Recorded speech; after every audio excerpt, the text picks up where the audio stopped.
le chef d'état-major des armées s'est adressé au maire de France. J'exprime, au nom des Insoumis, un désaccord complet avec sa prise de parole comme avec son contenu. Ce n'est pas une polémique, c'est un rappel à l'ordre. En République, l'autorité militaire, comme toutes les autres comparables, est strictement subordonnée à l'autorité politique, à qui elle obéit pour le service du pays. En démocratie et en République, c'est au Parlement et au président et à nul autre de désigner l'ennemi et d'appeler au combat si celui-ci doit être engagé, pas au chef d'état-major des armées.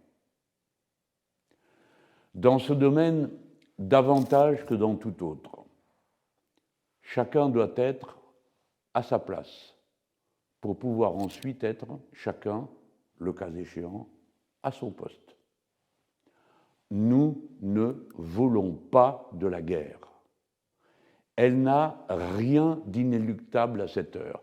Et si elle devait avoir lieu, c'est parce que ceux qui en décident l'auraient voulu, ou bien parce que la diplomatie aurait échoué. Personne à cette heure ne peut prononcer cet échec, sinon les autorités qui en ont la charge. Le général Mandon a tenu un discours fondé sur des évaluations et pronostics excessivement alarmistes. Ils n'ont aucune validation officielle de la part des autorités qui peuvent les formuler, et elles seules. Il affirme que le pays doit être prêt dans 3 ou 4 ans. C'est une erreur. Le pays est déjà prêt. Sa force de dissuasion est prête et de potentiels agresseurs ne doivent pas pouvoir en douter. Le général dit qu'il faudrait accepter le risque de perdre des enfants, de souffrir économiquement. C'est une erreur. La France n'acceptera pas la moindre forme d'agression et sa dissuasion est là pour le signifier.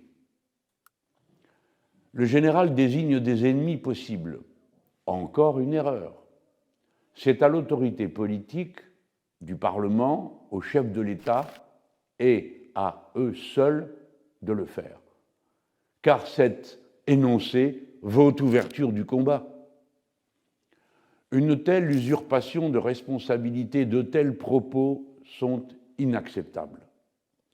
En répétant publiquement des scénarios de guerre, dans une vision archaïque à l'âge nucléaire de la guerre, le général outrepasse son rôle.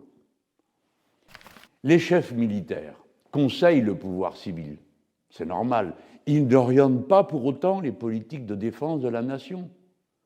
Ils ne dictent pas aux élus locaux ce qu'ils doivent faire. Le devoir de réserve s'impose à tous les militaires pour pouvoir recevoir ensuite l'appui de tous les Français. Ce devoir de réserve fait partie des servitudes d'un métier bien plus exigeant que beaucoup d'autres, nous le savons. Mais des déclarations publiques engageant le pays dans un imaginaire de guerre n'ont pas à avoir lieu.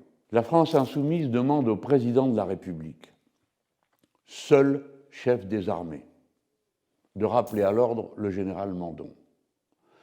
Nous demandons au président de la République de réaffirmer que les orientations stratégiques de la France relèvent exclusivement du débat politique et des autorités civiles qui sont placées sous le contrôle du Parlement. Nous lui demandons de rappeler que la France ne veut pas de guerre. Je conclus en vous disant qu'aucune guerre n'est jamais inéluctable et qu'il ne sert à rien d'en effrayer les Français tant que l'on fera tout pour épargner à l'humanité l'épreuve nucléaire que la guerre contient à notre époque et dont on ne peut abuser des alarmes.